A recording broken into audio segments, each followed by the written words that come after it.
అందరికి welcome back to TLG studies. Okay, SGT Telugu syllabus discussion లో భాగంగా 3వ తరగతిలో ఉన్నాము. ఆల్రెడీ 3వ తరగతిలో 3 పాఠాలు పూర్తి చేసుకోవడం జరిగింది. అమ్మ అనేటువంటి పాఠాన్ని పూర్తి చేసుకోవడం జరిగింది. తర్వాత ఉన్నటువంటి పాఠము ఇక్కడ దయ అనేటువంటిది, అనుబంధం అనేటువంటిది చూసుకోవచ్చు. మరి ఏంటివి ఈ పాఠ్యాంశాల గురించి మొత్తం సంపూర్ణంగా అయితే మనం తెలుసుకుంటున్నాము. ఎస్జిటి పోస్టులు ఎక్కువగా ఉండేటువంటి అవకాశం ఉన్నది త్వరలో రాబోయేటువంటి డిఎస్సిలో. కాబట్టి ఈ ఎస్జిటికి సంబంధించినటువంటి క్లాసెస్ అనేటువంటి యూట్యూబ్లో మనము డిస్కషన్ చేస్తూ ఉన్నాము.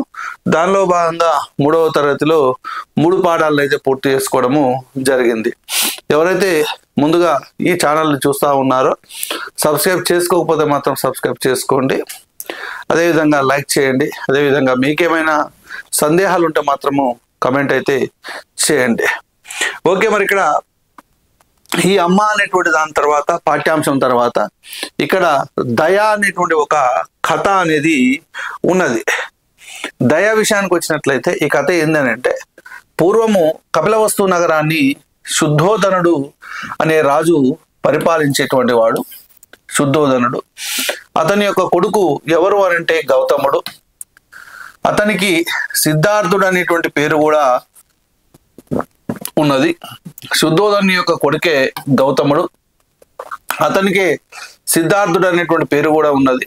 గౌతముడు చిన్నతనం నుండి పెద్దల మీద గౌరవం, భూతదయ వంటి సుగుణాలతో పెరిగాడు. భూతదయ అంటే ప్రాణాల మీద, అంటే వేరే ప్రాణాలు కానివ్వండి, మిగతా ప్రాణుల పట్ల దయ అనేటువంటి గుణాన్ని కలిగి ఉండేటువంటి వాడు.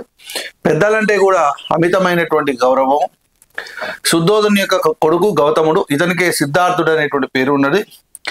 ఈ సిద్ధార్థునికి ఇంకొక చిన్ననాటి మిత్రుడు ఉన్నాడు. ఆయన పేరే ఏం పేరు అనంటే దేవదత్తుడు. చిన్ననాటి మిత్రుని పేరు ఏం పేరు అనంటే దేవదత్తుడు. మరి ఒకరోజు వీళ్ళిద్దరు, అంటే సిద్ధార్థుడు దేవదత్తుడు ఇద్దరు నదీ తీరానికి పోయారు. అక్కడ ఆకాశంలో హాయిగా ఎగిరేటువంటి హంసలను దేవదత్తుడు చూసిండు. వాటిని వేటాడాలని బాణంతో కుట్టాడు. ఆ బాణం ఒక హంసకు తగిలి గిలగిల కొట్టుకుంటూ గౌతమి ముందు పడ్డది. గౌతముడు జాలితోటి కింద పడ్డటువంటి హంసను ఒడిలోకి తీసుకొని నెమ్మదిగా బాణము తీశాడు. దాని శరీరాన్ని నిమురుతూ దానికి ఊరట కూడా కలిగించడము జరిగింది. అంటే దేవదత్తుడు బాణంతో కొడతాడు. బాణంతో కొడితే అందులో ఉన్నటువంటి ఒక హంసకు బాణం తగిలి ఆ హంస గౌతముని యొక్క ముందు పడుతుంది. అప్పుడు గౌతముని యొక్క ముందు పడ్డటువంటి ఆ హంసను జాలితోటి ఒడిలోకి తీసుకొని నెమ్మదిగా దానికి కుచ్చుకున్నటువంటి బాణాన్ని తీస్తాడు గౌతముడు. దాని యొక్క శరీరాన్ని నిమురుతూ దానికి ఊరట కూడా కలిగించడం జరుగుతుంది గౌతముడు. అప్పుడు దేవదత్తుడు అక్కడికి వచ్చి, నేను హంసను కొట్టాను కాబట్టి అది నాదే అన్నాడు. మిత్రమా, ఆకాశంలో హాయిగా ఎగిరే హంసను ఎందుకు హింసించావు? జీవహింస పాపము కదా అంటూ హంసను ఇవ్వడానికి గౌతముడు ఇష్టపడలేదు. దాంతో వాళ్ళ కొట్లాట రాజుగారి దగ్గరికి పోయింది. ఇద్దరు రాజాస్థానంలో న్యాయాధికారికి విన్నవించారు. దేవదత్తుని బాణం వల్ల హంస చచ్చిపోతే అది అతనిది అయ్యేది, కానీ భూతదయతో గౌతముడు దాని ప్రాణాన్ని కాపాడినందువల్ల అది గౌతమునిదే అవుతుందని న్యాయాధికారి తీర్పు చెప్పాడు. ఈ తీర్పుతో దేవదత్తుడు సంతోషపడలేదు. వెంటనే న్యాయాధికారి ఒక పీటను తెప్పించి దాని మీద హంసను ఉంచమన్నాడు. గౌతముని దేవదత్తుని విడివిడిగా హంసను పిలువమన్నాడు. అది ఎవరి దగ్గరకు పోతే అది వారిది అవుతుందని చెప్పాడు. మొదట దేవదత్తుడు హంసను పిలిచాడు. అతని కోపపు చూపుకు, కఠినమైన పిలుపుకు హంస రాలేదు. గౌతముడు ఆప్యాయంగా హంసను పిలువగానే ఆ హంస అతని ప్రేమపూర్వకమైనటువంటి పలుకులకు ఎగిరి వచ్చి చేతిపైన వాలింది. గౌతముని అహింసా పద్ధతికి సభలోని వారంతా చప్పట్లు కొట్టారు. రాజు, న్యాయాధికారు సంతోషించారు. మరి ఇక్కడ నీతి ఏంటంటే, కాఠిన్యము కంటే ప్రేమ, దయ ఉన్న వాళ్ళకే అందరి మన్నన దొరుకుతుంది. ఇది మనకు ఉన్నటువంటి సూక్తి. కాఠిన్యము కంటే ప్రేమ, దయ ఉన్నటువంటి వాళ్ళకే అందరి యొక్క మన్నన దొరుకుతుంది అనేటువంటిది ఇది సూక్తిగా మనము చెప్పొచ్చు. ఓకే, తర్వాత మన పండుగలు అనేటువంటి చాప్టర్. మన పండుగల గురించి గ్యారంటీ ఈ పండుగల మీద ప్రశ్నలు అనేటువంటివి వస్తా ఉన్నాయి, జాగ్రత్తగా చూడండి. ఈ మన పండుగల గురించి చూసినట్లయితే ఈ బొమ్మను చూడండి. బొమ్మ ఏ పండుగను తెలుపుతుంది అంటే ఇది దీపావళి పండుగను తెలుపుతుంది. ఓకే, మరి ఇక్కడ ఈ పిల్లలకు అదేవిధంగా టీచర్కు మధ్యలో సంభాషణతో కూడుకున్నటువంటిది ఈ పాఠ్యాంశము. ఈ పాఠ్యాంశంలో సంభాషణ ద్వారా పండుగలకు సంబంధించినటువంటి సమాచారాన్ని ఈ పాఠ్యాంశం ద్వారా చెప్పడం జరుగుతుంది. అదేవిధంగా ఈ పండుగల యొక్క ప్రాముఖ్యతను, పండుగలు ఎప్పుడు వస్తాయి, ఏ మాసంలో జరుపుకుంటారు అనేటువంటి విషయాలను ఈ పాఠ్యాంశం ద్వారా అయితే మనము తెలుసుకుంటాం. ఓకే, పిల్లలందరికీ దసరా సెలవులు ఇచ్చిరంట. బడి అంతా కోలాహలంగా ఉన్నది. ఇంతలో కవిత టీచరు అక్కడికి వచ్చింది. అప్పుడు కవిత టీచర్ క్లాస్ రూమ్లోకి రాగానే పిల్లలు నమస్కారం టీచర్ అని అన్నారు. అప్పుడు టీచర్ చెప్తున్నది, నమస్కారం పిల్లలు, రేపటి నుండి దసరా సెలవులు కదా, ఎవరెవరు ఎక్కడెక్కడికి వెళ్తున్నారు అని టీచర్ పిల్లల్ని అడుగుతుంది. అందులో పిల్లల్లోకి వెళ్ళి ఒక అమ్మాయి, రమణ అనేటువంటి అమ్మాయి లేచి, సెలవుల్లో నేను మా అమ్మమ్మ వాళ్ళ ఊరికి పోతా టీచర్ అని రమణ అన్నది. దివ్య అన్నది, మేము మా మామయ్య ఊరికి పోతాం టీచర్, మేము దసరా పండుగ అక్కడనే జరుపుకుంటాం టీచర్. కరుణ, నువ్వు ఎక్కడికి వెళ్తున్నావు? కరుణ అంటది, ఈ సెలవులకు ఎక్కడికి వెళ్ళాం టీచర్, కానీ మేము క్రిస్మస్ పండుగకు మా అమ్మమ్మ వాళ్ళ ఇంటికి పోతాం, క్రిస్మస్ పండుగ బాగా జరుపుకుంటాం టీచర్ అంటది. పిల్లలు చూసారా మనకు ఎన్ని పండుగలు ఉన్నాయో? పిల్లలు పండుగల గురించి చెప్పండి టీచర్. అప్పుడు టీచర్ స్టార్ట్ చేసింది, చైత్ర మాసంలో మొదటి తిథి పాడ్యమి కదా, ఆ రోజు వచ్చే పండుగనే ఉగాది అంటారు. చైత్ర మాసంలో మొదటి తిథి పాడ్యమి, ఆ రోజు వచ్చేటువంటి పండుగనే ఏమంటారు అని అంటే ఉగాది అని అంటారు. ఉగాది అని అంటే ఉగాది ఉగాది ఉగాది ఉగాది అని అంటే ఉగా ప్లస్ ఆది, ఉగా ప్లస్ ఆది. ఉగా అంటే నక్షత్ర గమనము, ఆది అంటే ప్రారంభం. నక్షత్ర గమనము ప్రారంభమైనటువంటి రోజే ఉగాది. ఈ ఉగాది అనేటువంటి పదము ఎక్కడి నుంచి ఉద్భవించిందనంటే యుగాది అనేటువంటి సంస్కృత పదం నుంచి ఉద్భవించిందే ఉగాది. అంటే మరి ఇక్కడ ఇది తెలుగు వాళ్ళందరికీ నూతన సంవత్సరం. ఇంగ్లీష్ వాళ్ళకు నూతన సంవత్సరం జనవరి 1, ఆంగ్ల నూతన సంవత్సరం ఏమో జనవరి 1. తెలుగు వాళ్లకు నూతన సంవత్సరం ఏంటంటే ఉగాది. అంటే హ్యాపీ న్యూ ఇయర్ అనేటువంటిది ఏ పండుగ రోజున జరుపుకుంటారు అని అంటే తెలుగు వాళ్ళు ఉగాది రోజున జరుపుకుంటారు. అప్పుడు టీచర్ చాలా మంచిగా చెప్పారు స్వప్న, ఆ రోజే కొత్త సంవత్సరము ప్రారంభమవుతుంది ఉగాది రోజు. కాబట్టి కొత్త బట్టలు ధరించడం, తీపి వంటకాలు చేసుకోవడము, షడ్రుచులతో పచ్చడిని చేసుకోవడం, రాబోయే ఏడాదంతా ఎట్లా ఉంటుందో తెలుసుకోవడానికి పంచాంగ శ్రవణము మొదలైనవి జరుపుకుంటాం. అంటే రాబోయేటువంటి సంవత్సరంలో ఎట్లా ఉంటుంది, మరి జాతకం ఏ విధంగా ఉంటుంది, అదేవిధంగా ఆదాయం ఎంత ఉంటుంది, వ్యయం ఎంత ఉంటుంది అనేటువంటిది పంచాంగం ద్వారా తెలుసుకోవడము జరుగుతుంది. అదేవిధంగా ఉగాది తర్వాత 9 రోజులకు అంటే చైత్రమాస శుద్ధ నవమి రోజున శ్రీరామ నవమిని జరుపుకుంటాము. ఇది శ్రీరాముని జన్మదినం. ఒకటే మీరు ఏం చేస్తారని అంటే మంచిగా తెలుగు ఒక నోట్బుక్ పెట్టుకోండి.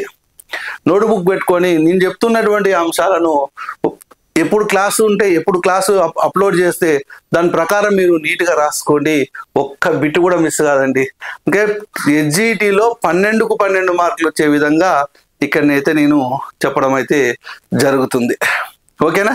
కాబట్టి మీరు ఎలాంటి ప్రాబ్లం లేకుండా మంచిగా నీట్గా నోట్స్ రాసుకోండి. ప్రతి ఒక్క బిట్ కవర్ అయ్యే విధంగా ఉంటుంది. మొన్న మేము టెట్లో ఏ విధంగానైతే ఏ బిట్ కూడా మిస్ కాకుండా చెప్పడం జరిగిందో అదేవిధంగా ఎస్జిటి కూడా అట్నే చెప్తానండి. మరి ఎస్జిటి అనకుండా స్కూల్ అసిస్టెంట్ వాళ్ళు కూడా ఒకసారి చూసుకోండి. ఇవి అందరికీ ఉంటుంది. మళ్ళీ టెట్ ప్రిపేర్ అయ్యేటువంటి వాళ్ళకు కూడా ఇది పనికొస్తుంది, పేపర్ 1కు. ఓకేనా? రైట్. మరి ఇక్కడ చైత్ర శుద్ధ నవమి రోజున శ్రీరామనవమి, చైత్రశుద్ధ పాడ్యమి రోజునేమో ఉగాది పండుగ, చైత్రశుద్ధ నవమి రోజున ఏ పండుగ జరుపుకుంటారనంటే శ్రీరామనవమి. ఈ శ్రీరామనవమి రోజున శ్రీరాముని యొక్క జన్మదినం, పుట్టినరోజు. అదేవిధంగా ఈ రోజున సీతారాముల కళ్యాణం చేసేటువంటి సంప్రదాయం కూడా ఉన్నది శ్రీరామనవమి గురించి. ఇప్పుడు 2 పండుగలు వచ్చినాయి, ఒకటి ఉగాది పండుగ, ఇంకొకటి శ్రీరామనవమి పండుగ. చైత్రశుద్ధ పాడ్యమి రోజున ఉగాది పండుగను జరుపుకుంటాము, ఇదే కొత్త సంవత్సరము. అదేవిధంగా చైత్రశుద్ధ నవమి రోజున శ్రీరామ నవమి పండుగను జరుపుకుంటాము. శ్రీరాముని యొక్క పుట్టినరోజును శ్రీరామనవమి పండుగగా జరుపుకుంటాం. టీచర్, మరి దివ్య అనే అమ్మాయి అడుగుతుంది, టీచర్ దసరా పండుగ గురించి కూడా చెప్పండి అని అంటే టీచర్ చెప్తుంది, ఆశ్వయుజ మాసము శుద్ధ దశమి రోజున దసరా పండుగ జరుపుకుంటాము. రాముడు రావణాసురుణ్ణి సంహరించింది ఈ రోజే. ఇక్కడ మొదటిది, మహాభారతంలో పాండవులు జమ్మి చెట్టు మీద దాచిపెట్టిన ఆయుధాలు తీసింది ఇదే రోజు.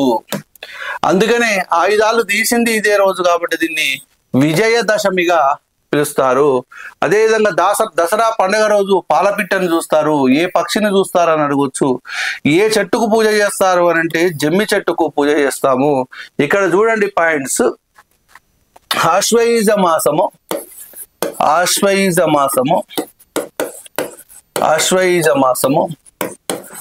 శుద్ధ దశమి రోజున దసరా పండుగను జరుపుకుంటాము. దసరా అనేటువంటి పండుగను జరుపుకుంటాం. దీనికే ఇంకొక పేరు విజయదశమి, దీనికే ఇంకొక పేరు దేవీ నవరాత్రులు. మన తెలంగాణలో బతుకమ్మ పండుగ తర్వాత జరుపుకునేటువంటి పండుగ దసరా లేదా విజయదశమి లేదా దేవీ నవరాత్రులు. ఓకే, మరి ఇక్కడ దసరా అని అంటున్నాం, ఎందుకు జరుపుకుంటారు అని అంటే రావణాసురుణ్ణి రాముడు రావణాసురుణ్ణి సంహరించింది ఇదే రోజు. ఇది ఒక కారణం.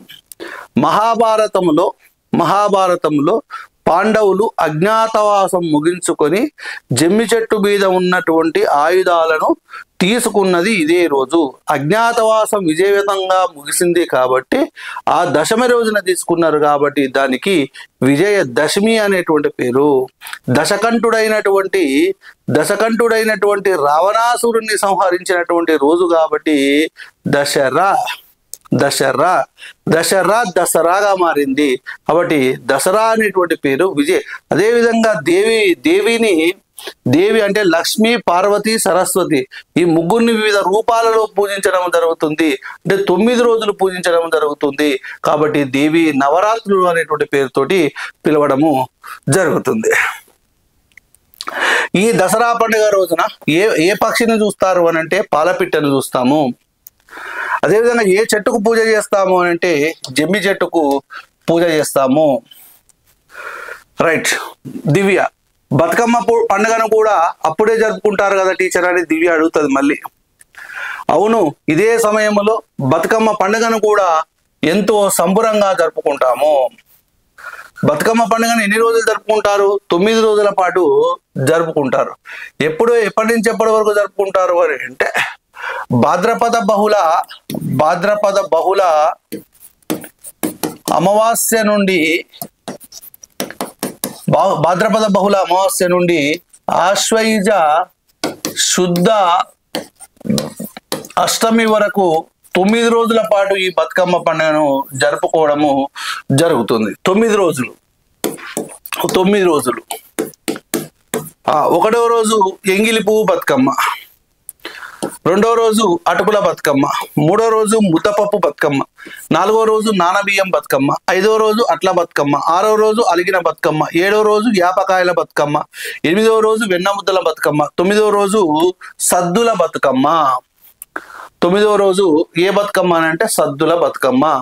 ఇట్లా 9 రోజుల పాటు తెలంగాణలో ఉన్నటువంటి వివాహమైనటువంటి స్త్రీలు మరి ప్రకృతి దేవత అయినటువంటి గౌరమ్మను పూజించేటువంటి పండుగని బతుకమ్మ పండుగ. గౌరమ్మను బతుకమ్మగా తయారు చేసినటువంటి ఆ పూల మీద పెట్టి పూజిస్తారు.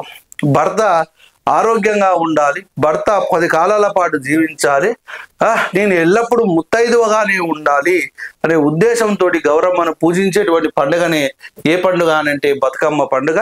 ఈ బతుకమ్మ పండుగ 9 రోజుల పాటు జరుపుకుంటారు. ఈ బతుకమ్మ పండుగ పూర్తయిన తర్వాతనే దసరా పండుగ వస్తుంది.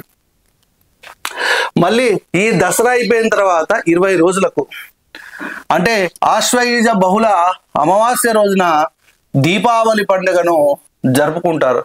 దీపావళి అని అంటున్నారు కదా, దీపా ప్లస్ వలి అని అంటే ఏంటంటే వరుస. దీనికే దీపోత్సవం అనేటువంటి పేరు కూడా ఉన్నది.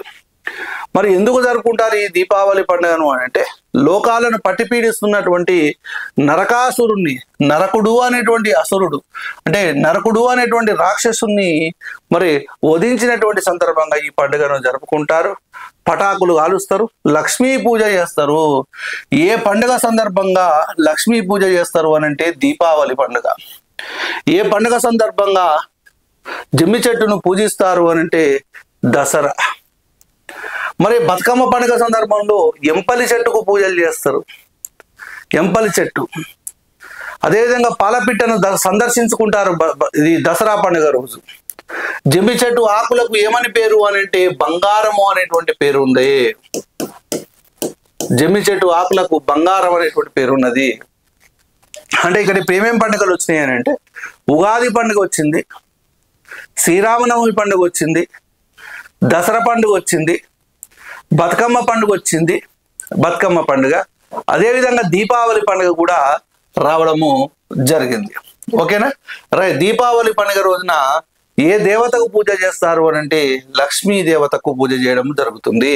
తర్వాత ఉన్నటువంటి ఇంకొక పండుగ పేరు వినాయక చవితి. వినాయక చవితి కూడా చాలా పెద్ద పండుగ కదా టీచర్? అవును టీచర్ అంటది. అవును తిరుమల, వినాయకుని పుట్టినరోజును వినాయక చవితిగా, ఎక్సలెంట్ గా చూడండి, వినాయకుని యొక్క పుట్టినరోజును వినాయక చవితిగా. మళ్ళీ వినాయక చవితి గురించి సపరేట్ గా ఒక పాట ఉంటుంది, అప్పుడు మొత్తం తెలుసుకుంటాం. సూర్యుడు మకర రాశిలోకి ప్రవేశించే రోజును సంక్రాంతిగా, శివలింగోద్భవం జరిగినటువంటి రోజును శివరాత్రిగా, ఇవన్నీ పండుగలు జరుపుకోవడం జరుగుతుంది. వినాయకుని యొక్క పుట్టినరోజు, వినాయకుడు గణనాయకుడు అయినటువంటి రోజు కూడా వినాయక చవితి సేమ్. మరి సూర్యుడు మకర రాశిలోకి ప్రవేశించినటువంటి రోజు సంక్రాంతి, శివలింగం ఉద్భవించినటువంటి రోజు శివరాత్రి. శివలింగం ఉద్భవించినటువంటి రోజు ఏంటంటే శివరాత్రి. ఇట్లా ఎన్నో పండుగలు జరుపుకుంటారు హిందువులు. సరే గాని రజియా, మీరు ఏమేం పండుగలు జరుపుకుంటారో చెప్పు. అప్పుడు రజియా అంటది, మేము రంజాను, బక్రీదు, మొహరము మొదలగు పండుగలను చాలా గొప్పగా జరుపుకుంటాం టీచర్. అయితే రంజాన్ అంటే నాకు చాలా ఇష్టం. రంజాన్ అనేది ఇస్లాం క్యాలెండర్లో ఒక నెల పేరు. ఈ రంజాన్ నెలలోనే ముస్లింల పవిత్ర గ్రంథమైనటువంటి దివ్యమైనటువంటి ఖురాను ఆవిర్భవించింది. ఖురాన్ ఆవిర్భవించినటువంటి రోజు ఏమిటి అని అంటే మరి రోజు అనేటువంటిది కాదు, మాసం. అంటే మరి ఈ రంజాన్ నెలలో 21వ రోజున ఖురాను ఆవిర్భవిస్తుంది. అంటే 27వ రోజున, 27వ రోజున ఈ ఖురాన్ అవతరించినటువంటి రోజున ముస్లిం వాళ్ళందరూ కలిసి మరి జాగారం కూడా చేయడం జరుగుతుంది. దాన్ని మరి ఇక్కడ జగ్నీకే రాతు అని అంటారు, షబియే ఖదర్ అనేటువంటి పేరుతో కూడా పిలుస్తారు. ఓకే, మన తర్వాత దాని గురించి చెప్తానండి. అందుకే ముస్లింలందరూ ఈ నెల రోజుల పాటు కఠిన ఉపవాస దీక్షతో ఉండి ఈ నెల చివరన ఈద్ ఉల్ ఫితర్ అనేటువంటి పండుగను ఎంతో ఘనంగా జరుపుకుంటారు. ఇంకా త్యాగానికి ప్రతీకగా నిలిచేటువంటి బక్రీదు, మొహరం పండుగలు కూడా పెద్ద ఎత్తున జరుపుకుంటారు. కర్ణ అనేటువంటి అమ్మాయి టీచర్, మేము ప్రతి సంవత్సరం డిసెంబర్ 25న క్రిస్మస్ పండుగను కూడా జరుపుకుంటామనే విషయాన్ని చెప్పింది. మరి ఆ రోజు క్రిస్మస్ చెట్టును రంగురంగుల నక్షత్రాలతో బల్బులతో అలంకరిస్తాం. దానికి చిన్న చిన్న గంటలు కూడా కడతాం. కొత్త బట్టలు ధరించి చర్చిలో ప్రార్థనలు చేస్తామని క్రిస్మస్ గురించి టీచర్ అంటే అవును, యేసుక్రీస్తు జన్మించిన రోజైన క్రిస్మస్ పండుగను క్రైస్తవులంతా ఎంతో విశేషంగా జరుపుకుంటారు. యేసు జన్మించినప్పుడు ఆకాశంలో ఒక నక్షత్రం మెరిసింది. ఆ నక్షత్రాన్ని అనుసరించి వెళ్ళిన ముగ్గురు జ్ఞానులకు బాలయేసు కనిపించాడట. అందుకే క్రైస్తవులు ఆ రోజు నక్షత్రాలతో ఇంటిని అలంకరించుకుంటారు. అంటే నక్షత్రాలు అలంకరించుకుంటే యేసుక్రీస్తు కనపడతాడు అనేటువంటి ఇదనమాట. అదేవిధంగా లలిత అనేటువంటి అమ్మాయి అంట, టీచర్ మా లంబాడి తండలో మేము తీజు పండుగను జరుపుకుంటామనే విషయాన్ని చెప్పడము జరిగింది. మరి ఈ తీజు పండుగ అనేటువంటిది లంబాడి కన్నపిల్లలు జరుపుకునేటువంటి పండుగ తీజు పండుగ. లంబాడి కన్నపిల్లలు, లంబాడి కన్నపిల్లలు అని అంటే పెళ్లి కానిటువంటి అమ్మాయిలు, లంబాడిలో పెళ్లి కానిటువంటి అమ్మాయిలు జరుపుకునేటువంటి పండుగనే తీజు పండుగ. టీచర్ చెప్తుంది మరి లలిత, పిల్లలు లలిత చెప్పేది విన్నారా? గిరిజనులకు కొన్ని ప్రత్యేకమైనటువంటి పండుగలు ఉంటాయి. అందులో లంబాడీలు జరుపుకునేటువంటి తీజు పండుగ ఒకటి. ఇది కన్నెపిల్లలు జరుపుకునేటువంటి పండుగ, ఒక రకంగా బొడ్డెమ్మ పండుగ లాంటిది అనమాట. ఎందుకు ఈ తీజు పండుగను జరుపుకుంటారని అంటే తన పెళ్లి ఘనంగా జరగాలని, మంచి వరుడు లభించాలని జరుపుకునేటువంటి పండుగని బొడ్డెమ్మ పండుగ. తండాలోని ఆడపిల్లలు శీతలా భవానికి పూజ చేసినటువంటి తర్వాత ఈ పండుగను జరుపుకుంటారు. అడవిలో దొరికే దుసేరు తీగలతో అల్లిన బుట్టలతో, ఇది ఇంపార్టెంట్ అమ్మ, లంబాడి వాళ్ళు జరుపుకునేటువంటి తీజు పండుగలో బుట్టలను ఏ తీగలతో అల్లుతారు అని అంటే దుసేరు తీగలతోటి. తండా నాయకుని చేత పుట్టమన్ను పోయించి వాటిలో నానబెట్టిన గోధుమలు చల్లుతారు. 9వ రోజున ఆడపిల్లలు ఆ మొలకెత్తినటువంటి నారును అన్నదమ్ములకు ఇచ్చి ఆశీర్వాదం తీసుకొని నృత్యాలు చేస్తూ వెళ్ళి ఆ బుట్టలను చెరువులో నిమజ్జనం చేస్తారు. ఇది తీజు పండుగ గురించి. టీచర్ మాకు వివిధ మతాల వారు జరుపుకునే ముఖ్యమైన పండుగల గురించి ఎంతో బాగా చెప్పారు పిల్లలంటారు. టీచర్ పేరుకు వివిధ మతాల పండుగలైనా అందరము కలిసి జరుపుకుంటాం. హిందువులు చేసుకున్న పిండి వంటలు ఇతర మతాల వారికి పంచడము, పీర్ల పండుగ మొహరం హిందువులు ముస్లింలు కలిసి జరుపుకోవడము, వినాయక నిమజ్జనం రోజున ముస్లింలు చలివేంద్రాలు ఏర్పాటు చేసి జనానికి నీళ్ళు అందించడము, ముస్లిం పండుగలప్పుడు హిందువులను క్రిస్టియన్లను భోజనానికి పిలవడం, ఇట్లా కలిసిమెలిసి పండుగలు జరుపుకోవడం మన సంప్రదాయం. మన తెలంగాణ రాష్ట్రంలో హిందువులు, ముస్లింలు, క్రిస్టియన్లు అందరూ కలిసిమెలిసి పండుగలు ఆనందంతో జరుపుకుంటారు. ఇంతలో బడిగంట మోగింది. పిల్లలందరూ టీచర్కు దసరా శుభాకాంక్షలు తెలిపి ఇంటి దారి పట్టారు. ఇది ఇక్కడ బొడ్డెమ్మ పండుగ గురించి ఉన్నది చూడండి. బొడ్డెమ్మ పండుగ అనేటువంటిది బొడ్డెమ్మ ఆడపిల్లల పండుగ, అదే కన్నెపిల్లల పండుగ. మంచిగా పెళ్లి ఘనంగా జరగాలి, మంచి వరుడు దొరకాలని గౌరమ్మను పూజించేటువంటి పండుగనే బొడ్డెమ్మ పండుగ. ఈ పండుగ భాద్రపద బహుళ అమావాస్యకు ముందు ప్రారంభమవుతుంది. ఈ పండుగ కూడా ఎన్ని రోజులు జరుపుకుంటారంటే 9 రోజులు జరుపుకుంటారు. మరి అమావాస్యకు ముందే బొడ్డెమ్మల నిమజ్జనం చేస్తారు. పుట్టమన్నుతో గద్దెను చేసి ముగ్గులు పెట్టి దానిలో వెంపలి చెట్టు పెడతారు. అక్కడే గౌరమ్మను పెట్టి పూలతో అలంకరించి ఆడుకుంటారు. ఇది బంజారాల తీజు పండుగను పోలి ఉంటుంది. అడగవచ్చు మరి బొడ్డెమ్మ పండుగ ఏ పండుగను పోలి ఉంటుంది అని అంటే బంజారాల తీజు పండుగను పోలి ఉంటుంది. మరి బంజారాల తీజు పండుగలో వాడేటువంటి బుట్టలను ఏ తీగలతో తయారు చేస్తారు అంటే దుసేరు తీగలతోటి తయారు చేయడము జరుగుతుంది. బొడ్డెమ్మ ఎవరి పండుగ అని అంటే బొడ్డెమ్మ కన్యపిల్లల యొక్క పండుగ. బొడ్డెమ్మ పండుగ ఎప్పుడు వస్తుంది? భాద్రపద బహుళ అమావాస్యకు ముందు వస్తుంది. బొడ్డెమ్మ గద్దెను ఎట్లా చేస్తారు? పుట్టమన్నుతో చేస్తారు. బొడ్డెమ్మ పండుగను ఎట్లా జరుపుకుంటారు? అక్కడ గౌరమ్మను పెట్టి పూలతో అలంకరించి ఆడుకుంటారు. బొడ్డెమ్మ పండుగ దేని పోలి ఉంటుంది? బంజారాల తీజ్ పండుగను పోలి ఉంటుంది. ఇక్కడ పండుగ పేరు మాసం ఇచ్చిండు. పండుగ పేరు మాసం. శ్రీరామనవమి ఏ మాసంలో జరుపుకుంటారు అని అంటే చైత్ర మాసంలో జరుపుకోవడము జరుగుతుంది. దీపావళి ఏ మాసంలో జరుపుకుంటారు అని అంటే ఆశ్వీజ మాసంలో.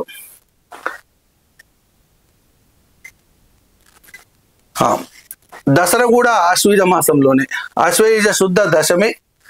అదేవిధంగా ఆశ్వీజ బహుళ అమావాస్య రోజు దీపావళి పండుగను జరుపుకుంటారు. ఉగాది కూడా చైత్ర మాసము. రంజాన్ అనేటువంటిది రంజాన్ నెలలోనే. ఈ క్రిస్మస్ అనేటువంటిది డిసెంబరు నెలలోనే జరుపుకోవడము జరుగుతుంది. ఓకే, నీకు ఇష్టమైనటువంటి పండుగ ఇది, తీజి పండుగ గురించి రాయండి. ఇవన్నీ 3వ తరగతిలో మీరు పుస్తకం తీసుకొని దానికి సంబంధించినటువంటివన్నీ తయారు చేసుకోండి.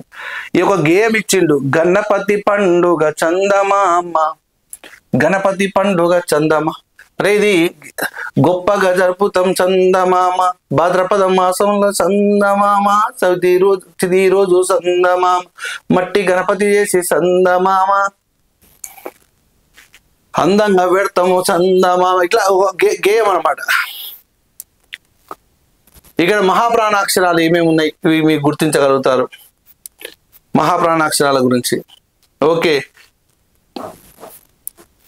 ఇక్కడ ఒక సూక్తి ఉంది. డాక్టర్ బిఆర్ అంబేద్కర్ గారు ఒక సూక్తి చెప్పారు, జనం సంఘటితమయ్యే కార్యమే మంచి కార్యము, సామూహిక కార్యక్రమాల వల్లనే మనలో ఐక్యత ఏర్పడుతుంది అని ఎవరు చెప్పారని అంటే డాక్టర్ బాబాసాహెబ్ అంబేద్కర్ చెప్పడము జరిగింది.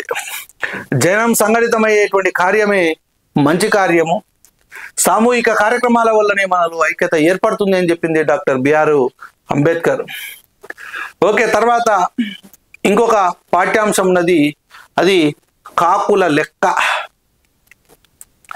ఈ కాకుల లెక్క అనేటువంటి పాఠ్యాంశం గురించి చూసినట్లయితే జాగ్రత్తగా వినాలి. ఇది కథ. తన ఆస్థానంలో ఉండే బీర్బల్ అంటే అక్బర్కు చాలా అభిమానం. అక్బర్ బీర్బల్ కథ అన్నమాట ఇది. ఇది ఆస్థానంలో మిగిలిన వారికి నచ్చేది కాదు. తాము బీర్బల్ కన్నా తెలివైన వాళ్ళమని వాళ్ళ ఉద్దేశం. ఈ విషయాన్ని అక్బర్ గమనించాడు. అక్బర్ ఒకనాడు సభలోని వాళ్ళందరినీ ఉద్దేశించి ఇట్లా అన్నాడు, మీకు నేను ఒక పరీక్ష పెడుతున్నాను. అది ఏమిటంటే, మన ఆగ్రా పట్టణంలో ఎన్ని కాకులు ఉన్నాయో లెక్కబెట్టి చెప్పండి. సరైన జవాబు చెప్పిన వారిని అందరికన్నా తెలివైన వారుగా ఒప్పుకొని మంత్రి పదవి ఇస్తాను అని అంటాడు. అందరూ ఇదే అవకాశం అనుకొని తాము బీర్బల్ కన్నా తెలివైన వాళ్ళమని నిరూపించుకోవచ్చని కాకులను లెక్కబెట్టేందుకు పోయారు. రాజుగారి ఆస్థానంలోని ఉద్యోగులందరూ ఊరి మీద పడి కాకులను లెక్కబెడుతుంటే ప్రజలంతా ముక్కు మీద విలేసుకున్నారు. అందరూ ఊరంతా తిరుగుతూ ఇళ్ల మీద, చెట్ల మీద, నది ఒడ్డున, వీధుల్లో, వాడల్లో, చెత్త చెదారాల్లో వెతుకుతూ కాకులను లెక్కబెడుతూనే ఉన్నారు. అందరిలో ఒకటే భయం, ఎవరు తమ కన్నా ముందు పోయి రాజుగారికి లెక్క చెబుతారో, తాము పెడుతున్న లెక్క సరైనది అవునో కాదో అని భయపడుకుంటూనే కాకులను లెక్కబెట్టేసాగారు. కానీ బీర్బల్ అయితే ఏమి లెక్క పెట్టకుండా హాయిగా ఇంట్లో విశ్రాంతి తీసుకోసాగాడు.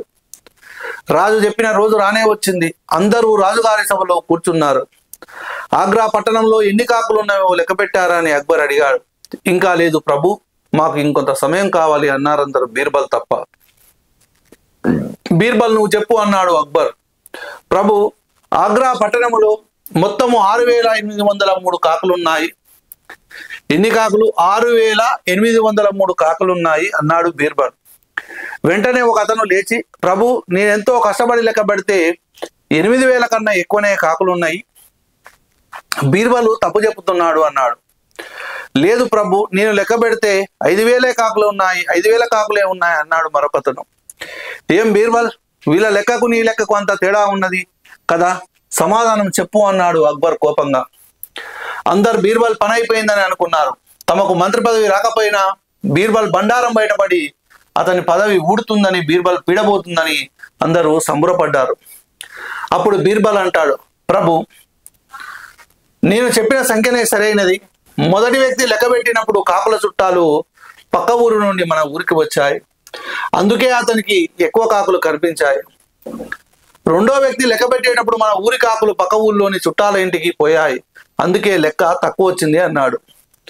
బీర్బల్ సమయస్ఫూర్తికి అక్బరు పక్కువని నవ్వాడు. తమకంటే బీర్బల్కే తెలివితేటలు, సమయస్ఫూర్తి ఎక్కువ అని సభలోని వాళ్ళందరూ ఒప్పుకున్నారు. ఇది కాకుల లెక్కకు సంబంధించి సమయస్ఫూర్తికి సంబంధించినటువంటి ఒక కథ. సమయస్ఫూర్తికి సంబంధించినటువంటి ఒక కథ. ఓకే,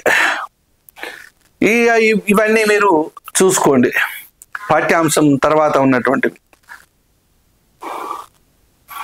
ఇప్పటి నుంచి స్టార్ట్ చేస్తే ఈజీ అయిపోతుంది మీకు.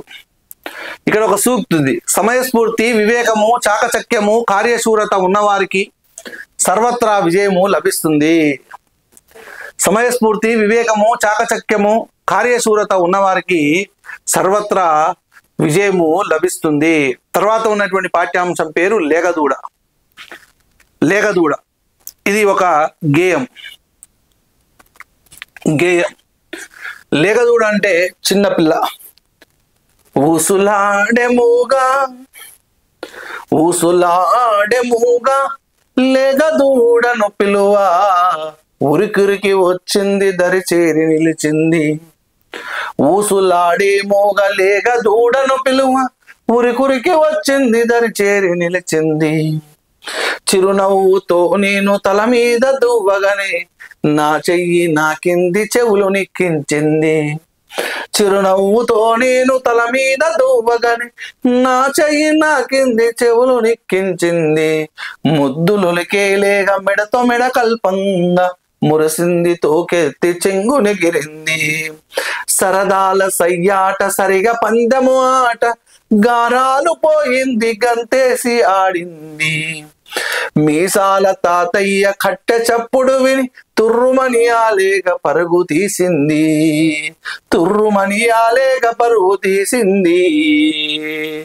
ఊసులాడి మూగలేగ దూడను పిలువ, ఉరికురికి వచ్చింది దరి చేరి నిలిచింది.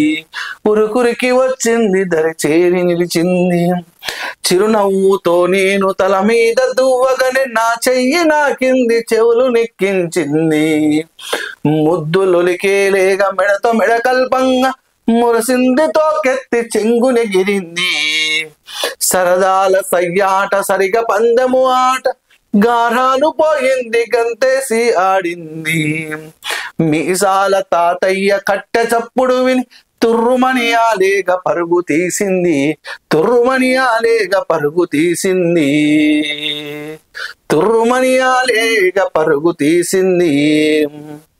గేయాన్ని రాగంతో పాడండి, అభినయించండి.